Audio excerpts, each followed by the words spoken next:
Les chanceux de la Côte d'Azur. Et si la plupart des restaurateurs et des cafetiers, je vais y arriver, se sont activés toute la journée d'hier pour ressortir les tables et les chaises, certains ont choisi de laisser leurs rideaux baissés. Ouais, ils craignent qu'une réouverture avec une jauge réduite à 50% ne soit pas rentable. En plus, si le soleil, on l'a entendu, sera au rendez-vous à Nice, ce sera loin d'être le cas partout aujourd'hui.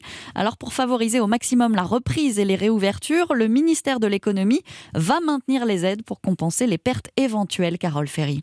Alors déjà pour ce mois-ci, pas de changement. Un restaurant qui décide d'ouvrir sa terrasse aujourd'hui mais termine le mois avec un chiffre d'affaires en baisse d'au moins 50% par rapport à avant la crise aura le droit exactement aux mêmes aides qu'aujourd'hui, 10 000 euros ou 20% de son chiffre d'affaires de 2019. À partir de juin, on rebat les cartes, nouveau dispositif. Il pourrait y avoir des aides dès 10% de perte du chiffre d'affaires, mais elles seront moins importantes et vont progressivement diminuer d'ici la fin de l'été.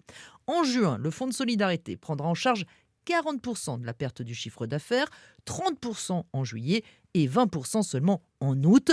Si tout va bien, le versement des aides devrait totalement s'interrompre au mois de septembre. Mais le ministre de l'économie Bruno Le Maire l'a promis à plusieurs reprises, il y aura une clause de revoyure avant la rentrée et le dispositif pourrait être poursuivi si nécessaire. Carole Ferry.